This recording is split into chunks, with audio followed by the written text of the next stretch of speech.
¿Puedo agarrar esta? Sí, adelante. Bueno, pues buenos días, hermanos, a los que se encuentran aquí, mi hermano Néstor, hermana Karina, y los hermanos que nos están viendo en la transmisión o que posteriormente van a ver la transmisión. Nos encontramos en el curso de evangelismo. Quisiéramos empezar, de hecho pusimos en la descripción de esta primera parte los fundamentos del evangelio, y aproximadamente, si Dios lo permite, vamos a estar durante 2 lecciones, es decir, este domingo y el que continúa, viendo los fundamentos del evangelio. Si bien podríamos pensar que tal vez alguna de esas cosas ya tenemos conocimiento, siempre nos ayuda a poder estarlo refrescando y tenerlo siempre, cuál es el propósito del por qué llevamos a cabo esta tarea del evangelismo y por qué tan importante la gran comisión, no solamente para en el sentido de este grupo que está presente, sino aquellos que nos puedan ver también en la transmisión. Si ustedes gustan, hermanos, podemos tener este material que vamos a estar entregando y que nuestros hermanos tienen en este momento en sus carpetas. Ese material es completamente a disposición de ustedes, hermanos. Si gustan, lo pueden pedir cuando nos vean cuando nos veamos en la predicación de la mañana o en la tarde, dependiendo del caso. Vamos entonces a dar inicio, hermanos, a este curso. Le hemos titulado el curso de evangelismo Entregar Esperanza, y tenemos un versículo clave, un versículo lema para nuestro curso, que es: porque Dios no envió a su Hijo al mundo para condenar al mundo, sino para que el mundo sea salvo por él, que es Juan 3:17, y el 16, que dice: porque de tal manera amó Dios al mundo, que ha dado su Hijo unigénito, para que todo aquel que en él cree no se pierda, mas tenga vida eterna. Y actualmente, hermanos, por lo que hemos visto en nuestra sociedad, sobre todo en los últimos tiempos, pues podemos entonces comprender cuál es la necesidad de la gente que tiene acerca de Jesucristo, no solamente en el sentido de las necesidades tal vez físicas que podríamos pensar, sino principalmente la necesidad espiritual, que es la de la salvación. Voy a pedirles por favor que vayamos a la primera hoja, hermanos, que es donde aparece nuestro texto, Fundamentos para el Evangelismo. La dinámica para el curso no es unilateral, ¿verdad? Tenemos como objetivo también que pueda haber participación de parte de ustedes, hermanos. Si gustan comentar algo incluso durante el mismo transcurso del curso, pueden mencionarlo con completa confianza, alguna aclaración, o incluso si ustedes me dicen, ¿sabes? Yo creo que podríamos también considerar esto. Por supuesto, todo es completamente bienvenido, hermanos, para que pueda ser de edificación de unos para con otros. Aquí tengo a nuestro hermano Néstor, hermanos, aquellos que nos están viendo en la transmisión delante de mí. Me gustaría pedirle por favor si puede leer el primer inciso donde aparece Fundamentos para el Evangelismo. Claro que sí, hermano. Inciso A, ¿qué es el Evangelio? Primera de Corintios 15, del 3 al 4. ¿Quieres que lea el texto o únicamente sí, el por punto? favor, hermano, si puede leer el texto. Es otra versión, hermano. No se preocupe. ¿NTV? ¿NBI? Es la Biblia de las Américas. ¿Las Américas? Sí. Bueno, digo que sí va a estar. Las Américas todavía es más parecido a la 60, ¿verdad? Sí. Okay. Un poquito, sí. Entonces, Primera de Corintios 15. 1 de Corintios 15, versículos 3 y 4, hermanos. Vamos a dirigirnos hacia ese texto. Nuestro hermano Néstor lo va a leer. Y la palabra de Dios dice, porque, sí, 1 Corintios 15, porque yo os entregué en primer lugar lo mismo que recibí, que Cristo murió por nuestros pecados, conforme a las Escrituras, que fue sepultado y que resucitó al tercer día, conforme a las Escrituras. Ese es el tema principal, hermanos, acerca del Evangelio. Muchas personas tal vez podamos llegar a tener un concepto distinto acerca de qué es el Evangelio. Se han escuchado muchísimos conceptos. Por ejemplo, yo una vez llegué a escuchar un concepto acerca de que el Evangelio habla acerca de la iglesia, de la comunión, y también acerca de cómo el hombre puede llegar a obtener la felicidad. Y en ese momento yo dije, bueno, es que la Biblia dice algo distinto, ¿verdad? Y le leí este texto. El Evangelio es esencialmente la muerte, sepultura y resurrección de Jesucristo. Es esencial que lo consideremos de esta manera, porque el Evangelio significa una buena noticia de parte de Dios.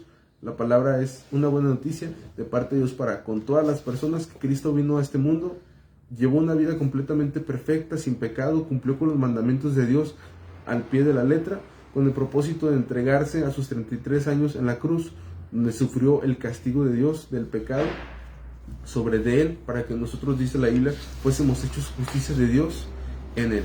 Entonces, cuando nos pregunten, hermanos, ¿qué es el Evangelio? La buena noticia de la salvación de Jesucristo acerca de esta obra que lleva 3 fases: muerte, sepultura y resurrección.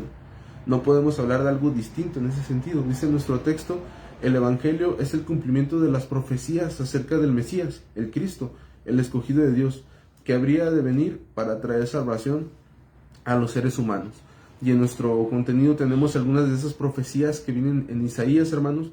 Isaías es el profeta que más habla acerca de Jesucristo y nos muestra de manera abierta cuáles son las profecías que Él habría de venir con el propósito de salvarnos justamente. Isaías, sobre todo 53, si usted tiene la posibilidad de leerlo, ahí va a poder observar cómo esas profecías hablan acerca de Cristo y de la obra redentora que Él iba a hacer sobre la humanidad, aquellos que habrían de creer. También tenemos un texto de Malaquías donde se nos menciona como el sol de justicia, aquella promesa que Dios había hecho. Justamente Malaquías es el último profeta que se encuentra en el Antiguo Testamento antes de que aparezca Juan el Bautista, y él habló finalmente acerca del cumplimiento de estas profecías 400 años, un poco más de 400 años antes de que viniera Jesucristo. ¿Puede continuar, hermano, después de Malaquías? Correcto, dice: estas profecías que hablan acerca del Salvador de los pecadores se constituyen, por tanto, buenas noticias o buenas nuevas. El Evangelio consta del nacimiento virginal de Cristo, Mateo 2:18, su vida sin error ni pecado, 2 Corintios 5:21, y su sacrificio en la cruz, Gálatas 3:13 y 14. Siendo Cristo el Salvador de todo hombre que se arrepiente, Hechos 3:19, 20, 17, 30, cree en Él, Juan 1:12, y lo confiesa como su Señor. Esto es, el dueño de su vida, Romanos 10:9. Por lo que la salvación de los hombres solamente puede ser concebida por medio del Evangelio, Juan 14:6, Hechos 4:12. Siendo justificados gratuitamente delante de Dios por su gracia, adoptados por el Padre, según Gálatas 4:4 al 6, por medio de la fe en Cristo, Romanos 3:24 al 26, Efesios 2:8 y 9, Tito 3:5, Isaías 55:1, Segunda de Corintios 5:21, Apocalipsis 22:17b. Dejando como resultado a una nueva criatura, Segunda de Corintios 5:17, que posee una relación con Dios, que es miembro del cuerpo de Cristo, la Iglesia, y que tiene como fin vivir eternamente con Dios, habiendo pasado de muerte a vida. Juan 3:36, 5:24 y Romanos 6:22. Entre otras muchas bendiciones que se reciben al momento de creer en el Evangelio de las buenas noticias. Exactamente, hermano, gracias. Como ya mencionó nuestro hermano, el Evangelio se compone de esto: muerte, sepultura y resurrección de Jesucristo, y que es a través del Evangelio la única forma en la cual un ser humano puede ser justificado delante de Dios, que no son las buenas obras, que no son las religiones, que no son las iglesias, sino únicamente a través de Jesucristo. Es la forma en la cual una persona puede ser salva. Y el Evangelio, por tanto, se constituye en algo importantísimo para la iglesia, porque es a través del Evangelio en el cual existe esta comunión a través de Jesucristo. Dice la palabra de Dios que los gentiles, aquellas personas que no pertenecen al pueblo de Dios, somos coherederos de las promesas, pero a través de Jesucristo. Solamente aplica para aquellas personas que han creído justamente en este Evangelio. Hasta ahí vamos todo bien, ¿verdad, hermanos? Tenemos tal vez algunos textos, pueden tal vez en un principio parecer pues demasiados textos, pero son los que dan justamente la justificación de lo que estamos mencionando y el por qué. Ahora bien, vamos a responder a la segunda pregunta, que es ¿qué es la Gran Comisión? ¿Lo podría leer, por favor, hermana Karina? ¿Y busco también Mateo 28? Sí, por favor.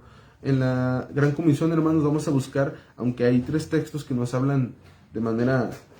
Y de hecho lo tenemos aquí justamente en el curso. Vamos a leer primeramente Mateo 28, del 18 al 20.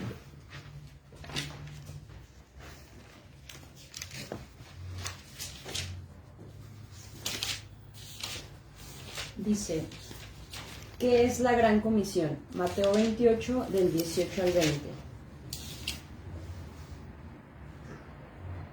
Y Jesús se acercó y les habló diciendo, toda potestad me es dada en el cielo y en la tierra. Por tanto, id y haced discípulos a todas las naciones, bautizándolos en el nombre del Padre, y del Hijo, y del Espíritu Santo, enseñándoles que guarden todas las cosas que os he mandado, y he aquí yo estoy con vosotros todos los días hasta el fin del mundo. Amén. Gracias, hermano. Podemos notar entonces, hermanos, cómo la Gran Comisión no solamente es el hecho de ir o llevar a cabo una actividad de evangelismo. Quedaría muy acotado si solamente estuviéramos pensando que se trate de ir y evangelizar a las casas, a las plazas, a las actividades, porque podemos ver cómo Jesucristo dice que debemos hacer discípulos. Eso implica que evangelicemos a las personas, que les mostremos el camino de la salvación a través de Jesucristo y el arrepentimiento, y que también les enseñemos aquellas cosas que Dios ha mandado o que Él nos ha enseñado. Pero ahí también tenemos en ese ínter que antes de que haya la enseñanza hacia las personas debe de haber un bautismo, y para que pueda haber un bautizo de esas personas debe de haber la comprensión del por qué bautizarse. Si recordamos el eunuco etíope, él había creído en el evangelio, y él es justamente quien, a través de esa comprensión, que Dios le dio, le pregunta entonces a Felipe, le dice: ¿qué necesito para ser bautizado? ¿Aquí hay agua? ¿Qué impide que yo sea bautizado? Y tenemos que Felipe le dice: si tú crees que Jesucristo es el Hijo de Dios, bien puedes. Podemos ver cómo no le pone otro requisito. No había hasta ese momento la oportunidad de que él aprendiera más que el evangelio, sino únicamente qué es esa gran comisión. Justamente Felipe estaba llevando a cabo la gran comisión, lo hizo por tanto un discípulo a través del bautizo. Y un discípulo, en pocas palabras, hermanos, podemos ver que es una persona que aprende, aquel que conoce, aquel que empieza a aprender de un maestro. De hecho, muchas veces se ha mencionado que un discípulo incluso tenía como una actividad recurrente, que cuando su maestro iba dejando las huellas, las pisadas, en este caso el discípulo pisaba exactamente donde había pisado su maestro. De esa manera existía una comunión tan cercana con los maestros. Y en el caso podemos ver de los discípulos que llamaban también a Jesucristo Rabí. Ellos conocieron de Jesucristo durante 33 años su enseñanza y sobre todo la vida que él llevaba a cabo, que agradaba a Dios y que fue la que posteriormente entregó en la cruz. Dice: ¿qué es la gran comisión? Es la encomienda que Jesús dejó a todos los cristianos. Y Hechos 1:8 también lo menciona, al igual que Marcos 16:15. La gran comisión no solo es la propagación del evangelio, sino también la tarea de hacer discípulos, bautizarlos y enseñarles todas las cosas que Jesús ordenó, llevando un seguimiento, es decir, confirmación a los discípulos. La confirmación a los discípulos es una tarea que el apóstol Pablo tuvo de manera constante cuando iba constantemente a las iglesias y los confirmaba. Había visto aquellas iglesias que él había establecido, donde había puesto personas que estuvieran encargadas de llevar a cabo el ministerio, pero no simplemente hacía esto y se retiraba, sino que dice que iba y los confirmaba. De hecho, también el apóstol Juan y Pedro, cuando escuchaban acerca de la fe, sobre todo cuando aparecieron los primeros cristianos que no eran del pueblo judío en Antioquía, ahí es donde dice que entonces mandaron y fueron ellos a ver qué era lo que estaba sucediendo ahí, y cuando vieron que Dios había permitido que los gentiles también obtuvieran el perdón de Dios, el arrepentimiento y el don del Espíritu Santo, no solo se regocijaron, sino que también confirmaron esas iglesias. Entonces podemos ver que la gran comisión, solamente como una actividad de evangelismo, quedaría acotada. Va desde el momento en el cual nos preparamos, que es lo que estamos haciendo justamente ahorita, llevamos a cabo la actividad de evangelismo en distintas modalidades, facetas y en nuestra propia vida cotidiana. Son las personas que vienen a la iglesia, se bautizan, empiezan a ser enseñadas, las confirmamos, establecemos, como dice también Pedro, y esas personas posteriormente tienen la capacidad de poder enseñar también a otros, como dice Pablo a Timoteo. Las cosas que esto te encargo, que las cosas que que has oído ante mí, que has oído de mí ante muchos testigos, esas también sí. Exactamente. Es una cadenita. Aquellas cosas que has oído de mí ante muchos testigos, esto encarga también a hombres fieles que están idóneos para enseñar también a otros. Ahí vemos el 2 Timoteo, ¿verdad? Ahí vemos que es una cadena triple, ¿verdad? Personas que enseñan a otros para que enseñen a otros, y podemos ver que pues el apóstol Pablo era pragmático, ¿verdad? Él no se iba a quedar diciendo tal vez una lista infinita, pero podemos deducir que es una continuación, y lo comprendemos porque ya tiene un poquito más, o casi 2000 años, de que el apóstol Pablo anduvo en este mundo, ¿verdad? Y la cadena continúa hasta nuestros días. Dice entonces, para finalmente prepararlos para la obra del ministerio y la edificación del cuerpo de Cristo. Esto a través de los discipulados, a través de la congregación, a través de la enseñanza de unos con otros. Y eso también lo tenemos en Efesios 4, versículos 11 al 16. Ahora, hermanos, aquí me gustaría hacer un pequeño paréntesis, ¿verdad? El término, ¿qué es evangelismo? Una cosa es el evangelio, que es lo que mencionamos, y algo distinto es el evangelismo, ¿verdad? Pero aquí lo vamos a mencionar. Es un término constantemente utilizado para la realización de la gran comisión. El evangelismo es llevar el evangelio a todas las personas. Entonces dijimos que ese solamente es un término que utilizamos, ¿verdad? Llevar a cabo la gran comisión, que es llevar el evangelio a otras personas. ¿Podría, hermano, por favor, leer el siguiente inciso? Vamos, el inciso D. D. ¿Qué es un método de evangelismo? Es una manera ordenada de presentar el evangelio. No es un requisito para presentarlo. Simplemente es un apoyo para hacerlo de una manera ordenada y sistemática. Por ejemplo, Esteban, quien evangelizó a los judíos por medio de la historia del Antiguo Testamento en relación al cumplimiento de las profecías en Cristo. Hechos 7 del 1 al 53. Y en el caso de Felipe, quien evangelizó al eunuco etíope por medio del profeta Isaías en relación a Cristo y las profecías del hijo de Amós. Hechos 30 al 39. No obstante, es importante conocer que existen muchas preguntas, dudas y situaciones que pueden cambiar repentinamente el método sistemático de evangelismo, por lo que hay que saber de qué manera contestar a cada situación. Colosenses 4:6, Hechos 8, 34 al 35. Este es un punto, hermanos, que también es importante que conozcamos, porque muchas veces vamos a estar buscando un método de evangelismo, ¿verdad? Y es correcto que tengamos un método para poder evangelizar a las personas. Yo el método, como les podría mencionar, como lo veo, es como llegar del punto A al punto B. Es decir, una persona que aún no tiene conocimiento de la palabra de Dios, esa persona entonces la vamos a llevar de ese punto en el cual no conoce quién es Dios, no conoce qué es el evangelio, hasta el momento en el cual pueda comprender qué es el evangelio, como en el caso del eunuco etíope, y esa persona puede ser bautizada y posteriormente recibir la enseñanza. Sin embargo, hermanos, es importante que consideremos esto. Un método de evangelismo no siempre va a ser práctico en el momento de que evangelicemos a las personas, porque las situaciones pueden variar con base a tantas cosas que incluso mencionar algunas pues nos quedaríamos cortos, ¿verdad? Habrá personas que nos van a hacer preguntas en medio del método, y si nosotros no tenemos tal vez la respuesta a esa pregunta, es correcto, ¿verdad? Pero si solamente buscamos conocer acerca de un método y no buscar tal vez respuestas a preguntas que puedan salir, o incluso sabiendo que la plática se puede volver tangencial al tema, que es algo peligroso porque nos salimos del tema y al último no compartimos el evangelio. Entonces el método siempre nos va a ayudar para saber cómo llegar del punto A al punto B, y con sus variaciones poder comprender de qué manera en la cual yo puedo regresar al tema para que no se pierda este objetivo, que es llegar de este punto a este otro. Cuando las personas pregunten, incluso nos cuestionen, ¿verdad?, acerca de esto que estamos mencionando, va a haber cambios considerables en nuestro método, y podemos entonces hacer algunas modificaciones, pero siempre conociendo, hermanos, que vamos a llegar de este punto a este otro. Entonces vamos a continuar en nuestro curso, hermanos. Vamos a ir al inciso E. Si tenemos nuestro material, hermanos, tenemos una pregunta importante, que es ¿por qué evangelizamos? Hasta este punto pues ya hemos dicho, ¿verdad? Hay muchísimas razones: la obediencia a Dios, la necesidad de las personas, el simple hecho de que Dios nos lo dijo, porque esa es la forma en la cual las personas pueden irse añadiendo a la iglesia. Tuvimos un discipulado hace un momento y mencionábamos acerca de Romanos 10, donde dice que cómo pueden invocar a aquel en el cual no han escuchado, ¿no? Y cómo van a creer en aquel en el cual no han oído. Entonces nosotros somos el medio que Dios ha dispuesto para que la luz de la salvación pueda llegar a otras personas.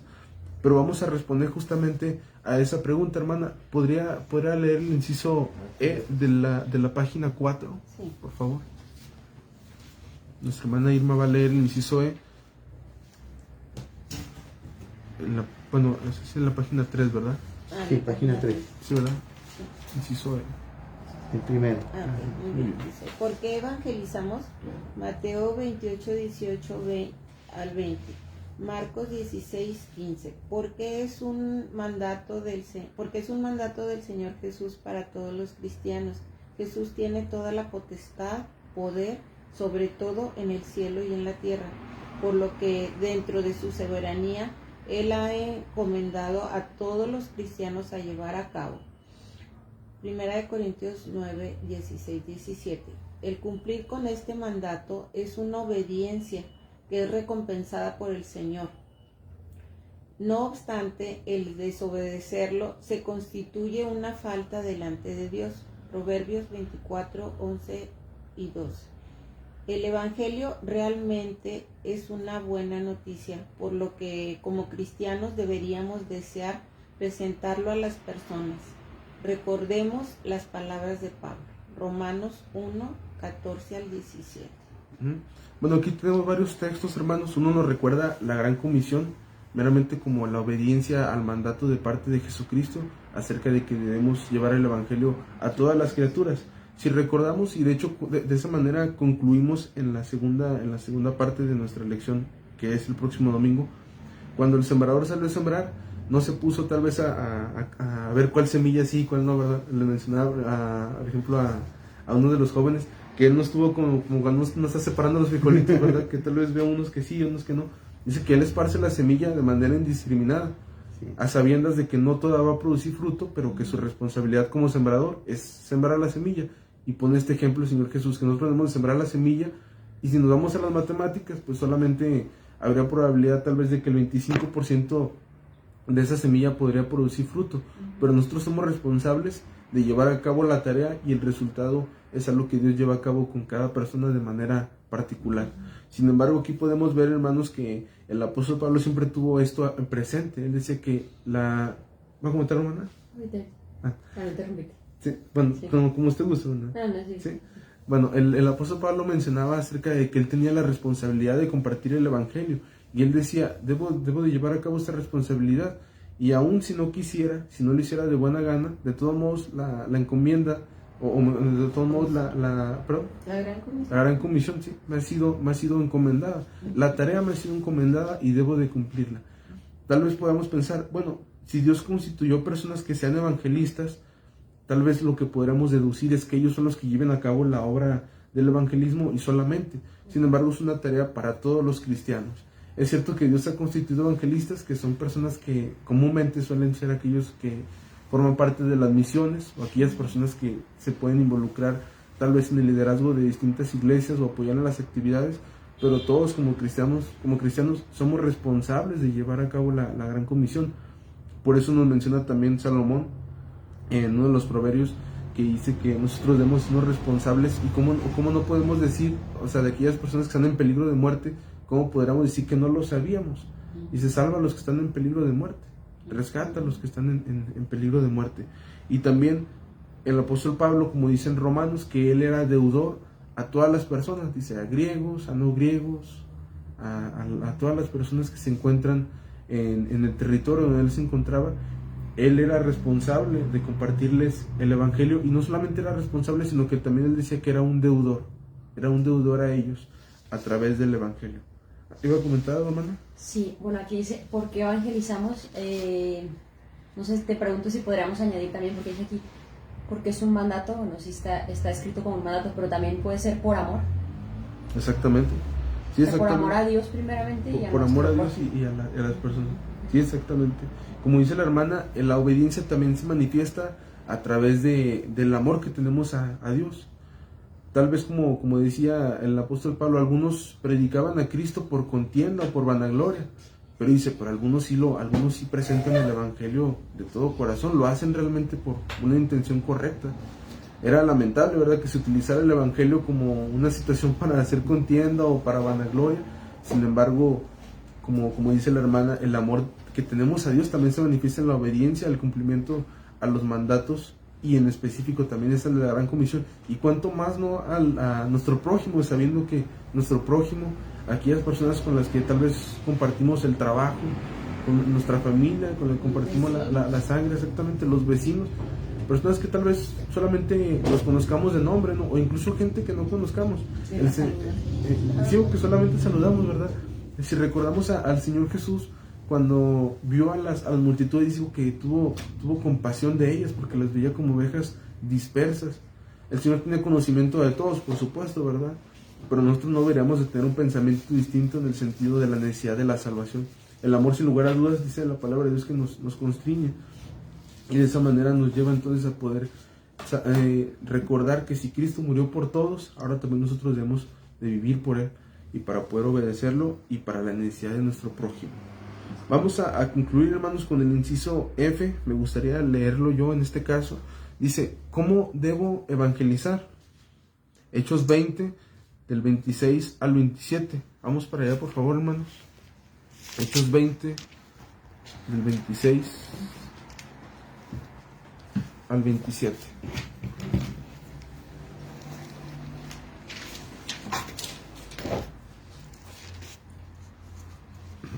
¿Lo tenemos, hermanos? Amén. Le voy a dar esta lectura. 20, ¿verdad? 20, del 26 al 27. Dice, por tanto, yo os protesto en el día de hoy, que estoy limpio de la sangre de todos, porque no he rehuido anunciaros todo el consejo de Dios. Como mencionamos, hermanos, en ese sentido, hayamos dicho acerca de cuando presentamos el Evangelio, debe de constituir la integridad del Evangelio. Por ejemplo, si yo hablo acerca del Evangelio, pero hablo mucho acerca del amor de Dios, o hablo mucho acerca del perdón de Dios, pero no menciono el arrepentimiento, entonces no estoy presentando el Evangelio de manera completa, sino que lo estoy diluyendo. Para que una persona pueda creer de manera correcta en el Evangelio, debe de conocer tanto el amor como la justicia de Dios, tanto el cielo como el infierno, tanto la salvación como el arrepentimiento. Esa persona debe de saber que en el momento en que cree en Cristo ha tomado una decisión de seguirlo cada día, de tomar su cruz y negarse a sí mismo. De otra manera no podría haber un arrepentimiento, porque el arrepentimiento es un cambio de mente y de vida, que es la palabra metanoia, una mente nueva. Y tiene que confrontarse a la persona con el pecado, porque si no sabe que es pecador, ¿de qué se va a arrepentir? Sí, exactamente. El apóstol Pablo siempre tenía como propósito de la ley el hecho de que pudiera generar una convicción en la persona de que no podía salvarse. Lejos de que la persona viera la ley como una oportunidad para salvarse en el cumplimiento de la mayoría, o incluso pensar que en la totalidad, era más bien, tú no puedes cumplir la ley, y justamente porque no puedes cumplir la ley, necesitas de Cristo. Y el pecado es la forma en la cual genera la convicción del arrepentimiento, y la ley, la convicción del pecado, exactamente como menciona el hermano. Entonces, ¿cómo debemos evangelizar? Dice, como ya se mencionó, no hay un único método de evangelismo, existen muchos. Sin embargo, al momento de compartir el evangelio, debemos anunciar todo el consejo de Dios. Es sumamente importante que se cubran las áreas esenciales del Evangelio y no pasarlas por alto. Aunque el mensaje del Evangelio parezca duro, esas son exactamente las palabras que el mundo que perece por causa de la mentira, bueno, dice que conozca, ¿verdad? O necesita conocer. Si recordamos Jeremías 6:14, sí, bueno, Jeremías siempre tuvo un problema con los falsos profetas, porque los falsos profetas hablaban acerca de paz, de tranquilidad, y no se daban cuenta que en el norte tenían a los asirios y después en el sur iba a llegar prontamente los babilonios, y el pueblo venía para una destrucción tanto de Israel como de Judá, pero los falsos profetas hablaban acerca de paz y tranquilidad, y el Señor tenía un mensaje completamente distinto, y el último mensaje de paz no sirvió para nada para el pueblo de Israel ni para el pueblo judío, y el mensaje de Jeremías, aunque era duro, era exactamente lo que el pueblo necesitaba. Entonces tal vez pensamos, es que si yo hablo de pecado, puedo ofender a la persona, ¿verdad? Un pastor llamado John MacArthur dice que no hay problema si nosotros ofendemos a las personas por el pecado. Nosotros y las personas hemos ofendido a Dios durante toda nuestra vida. Es decir, es mejor que la persona tenga ese conflicto tal vez por causa del concepto del pecado, a que no hablándole de él, entonces le estemos entregando algo que no vaya a generar convicción en su vida y por tanto no pueda haber entonces la salvación. Dice, este curso de evangelismo está diseñado para que podamos cubrir esas áreas y presentar el evangelio de manera correcta, considerando su debido seguimiento y discipular. Ya vimos que no podemos llegar al punto de que, bueno, una persona ya creyó y nos vemos en el cielo. No, hay un seguimiento. La vida eterna dice es que te conozcan a ti, el único Dios verdadero, y a Jesucristo, a quien has enviado.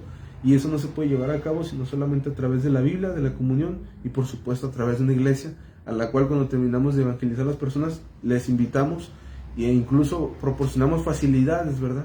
Por ejemplo, si una persona no pudiera venir debido al transporte, pues vemos la manera de acomodarle, es decir, ver la forma de poder apoyarle para que pueda venir a final de cuentas a nuestra iglesia, ¿verdad? E incluso si aún tuviera dudas, si aún estuviera renuente a si venir o no, Hay muchas personas que prefieren mejor quedarse en su casa, venir a la iglesia por el simple hecho de que no quieren pasar la puerta solos. Entonces, vamos a estar viendo todo de manera teórica, de qué forma presentamos el Evangelio, y también algunos casos prácticos, ¿verdad? Que son cosas, por ejemplo, que en lo particular tal vez me han pasado o he escuchado de otras personas y que hemos cometido errores en el proceso, o tal vez hemos aprendido en ellos, entonces para que en un futuro podamos utilizarlo de beneficio para cada uno de nosotros. Entonces, hermanos, hasta aquí nos quedamos en la primera clase de nuestro curso. ¿Hay alguna duda o algún comentario, hermanos?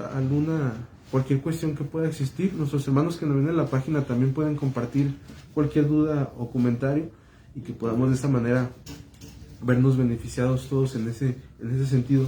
¿Tenemos algo que agregar, hermanos? Hay una parte que me encanta en el último texto que citaste. Dice Pablo, por tanto os doy testimonio en este día de que soy inocente de la sangre de todos.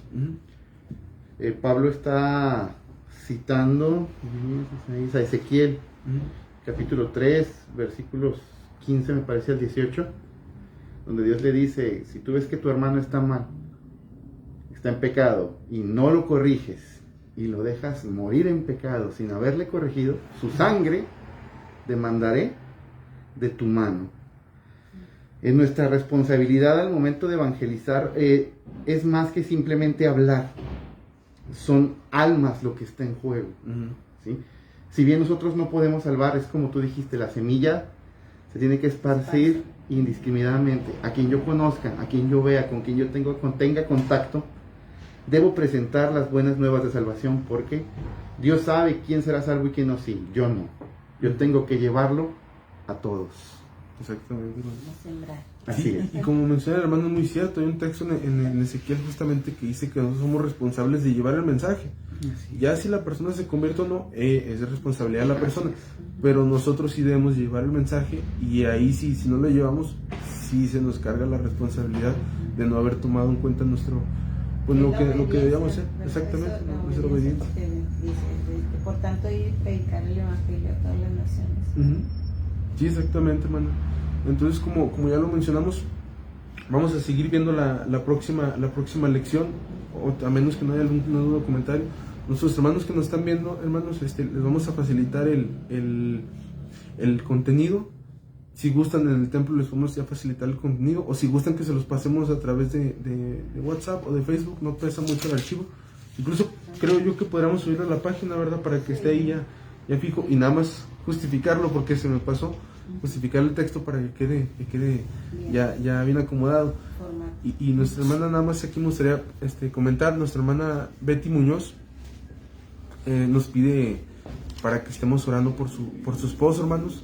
Creo yo que también es importante que consideremos esto. Me gustaría concluir con una oración y aprovechar también para orar por él. ¿Les parece, hermanos? Bueno, vamos a orar. Padre, Señor, te damos gracias por este tiempo que podemos seguir aprendiendo tu palabra.